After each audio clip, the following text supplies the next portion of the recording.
ओम नमः शिवाय, ओम नमः शिवाय, ओम नमः शिवाय। इस विशेष व्याख्यान में सभी शिव भक्तों का बहुत बहुत स्वागत है।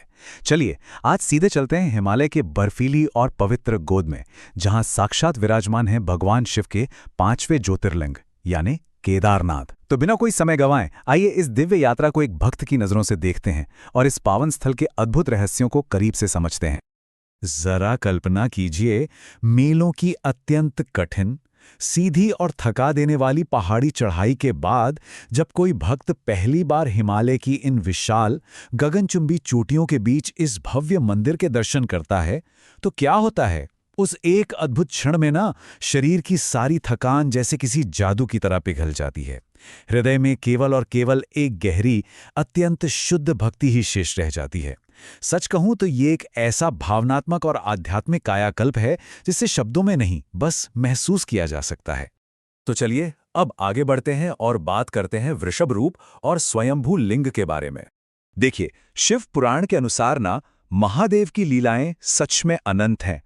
क्या आपको पता है कि भगवान शिव ने अपने भक्तों की सच्ची निष्ठा परखने के लिए एक वृषभ यानी एक बैल का रूप धारण किया था? और ये कथा अत्यंत रोचक है कि महादेव इसी वृषभ रूप में हिमालय की इन अत्यंत दुर्गम ढलानों पर ठहरे और फिर यहीं अंतर्धान होकर सदा सदा के लिए स्थापित हो गए। अब यहाँ एक शब्द आता है स्वयंभू। केदारनाथ का ये स्वयंभू रूप अपने आप में अत्यंत विशेष है। स्वयंभू का अर्थ है जो स्वयं प्रकट हुआ हो, मतलब मानव द्वारा तराशे गए उन गोल और चिकने बाणलिंगों से बिल्कुल अलग यहाँ का पवित्र पाषाण पूरी तरह से प्राकृतिक और अनियमित आकार का है। ये शिव की अपनी असीम इच्छा से स्वयं प्रकट हुआ है।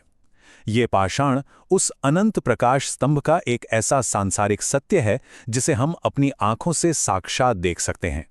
अब आते हैं एक बहुत ही महत्वपूर्ण विषय पर, पावन तीर्थयात्रा, नियम और तैयारियां। तो इस विशिष्ट और कठिन यात्रा के 3 मुख्य चरण होते हैं। पहला, हमारी शारीरिक क्षमता बिल्कुल उत्कृष्ट होनी चाहिए क्योंकि चढ़ाई आसान नहीं है। दूसरा, पैदल यात्रा या हवाई सेवा का जो भी प्रबंध है वो पहले से ही सुनिश्चित होना चाहिए। और तीसरा, जो शायद सबसे ज्यादा महत्वपूर्ण है, अपने साथ अधिक ऊंचाई और पहाड़ी रास्तों पर चक्कर आने या मतली से बचने की औषधियां अनिवार्य रूप से रखनी चाहिए। देखिए, पूर्ण सुरक्षा और तैयारी के बिना ये पावन यात्रा अधूरी है। और हाँ, यहाँ एक अत्यंत महत्वपूर्ण सुझाव देना चाहूँगा। अगर सर्वश्रेष्ठ दर्शन करने हैं तो प्रातः 4 से 6 बजे का समय सबसे उत्तम माना जाता है। क्यों? क्योंकि इस समय प्रांगण में भीड़ काफ़ी कम होती है। इस अत्यंत शांतिपूर्ण और दिव्य वातावरण में महादेव के साथ एक बहुत ही व्यक्तिगत और निर्बाध आध्यात्मिक संबंध स्थापित किया जा सकता है। चलिए अब जान लेते हैं यात्रा की आवश्यक सामग्री और पारंपरिक वेशभूषा के बारे में। यात्रा पर निकलते समय कुछ चीजें साथ रखना बहुत जरूरी है, जैसे मुद्रित पहचान पत्र, यात्रा पंजीकरण, चलने के लिए बहुत ही आरामदायक जूते और बदलते मौसम से बचने के लिए एक छाता। अब हम सब जानते हैं कि पहाड़ों पर अंतर्जाल ढंग से काम नहीं करता है ना? इसलिए मानचित्रों को पहले से सहेज लेना चाहिए।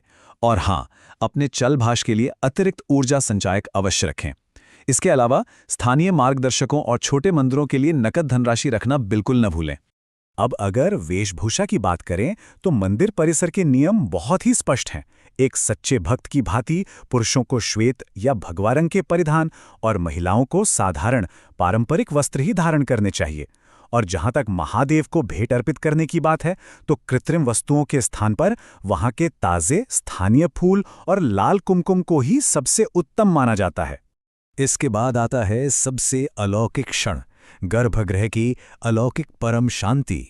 जरा विचार कीजिए, क्या कभी उस अद्भुत क्षण की कल्पना की है जब गर्भगृह के भीतर प्रवेश करते ही मन का सारा शोर अचानक से एकदम शांत हो जाता है? बिल्कुल शून्य। ज्योतिर्लिंग के ठीक सामने खड़े होते ही एक ऐसी पूर्ण आंतरिक शांति और संसार से विरक्ति का अनुभव होता है जो सच में आत्मा को भीतर तक झकझोर कर रख देता है। असल में ये पाषाण रूपी स्वयंभू लिंग तो मात्र एक भौतिक द्वार है। सत्य तो ये है कि जो भी भक्त आध्यात्मिक रूप से जागृत हो जाता है वो अपनी सच्ची श्रद्धा के माध्यम से भगवान शिव के सत्य, अत्यंत देदीप्यमान और अनंत प्रकाश रूप के सीधे दर्शन कर लेता है। और इसी प्रकार से जुड़ा है हमारा अगला चरण, शिव मंत्र और आध्यात्मिक मोक्ष।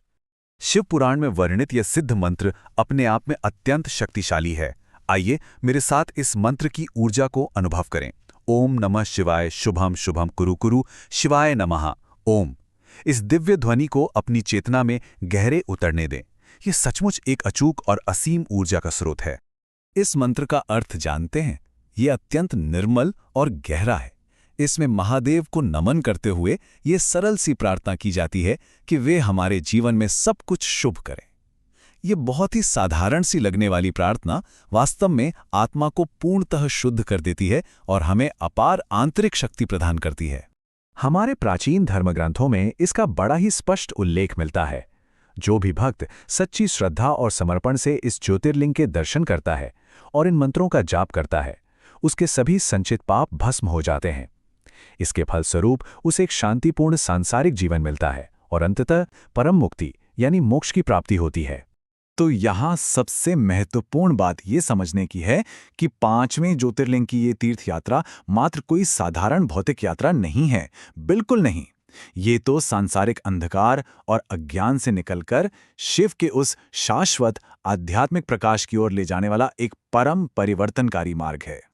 इस अद्भुत और दिव्य आध्यात्मिक व्याख्या के अंत में मुझे पूरी आशा है कि हम सभी ने उस असीम शिव ऊर्जा को आज गहराई से अनुभव किया होगा। परंतु जाने से पूर्व एक विचार मन में जरूर रखिएगा, क्या ये विशाल और अनंत ब्रह्मांड भी स्वयं महादेव के एक स्वयंभू रूप का ही प्रतिबिंब नहीं है? आज की यह प्रस्तुति यहीं संपन्न होती है। शीघ्र ही छठे ज्योतिर्लिंग की पावन गाथा के साथ पुनः मिलेंगे। तब तक शिव के ध्यान में मग्न रहें। ओम नमः शिवाय।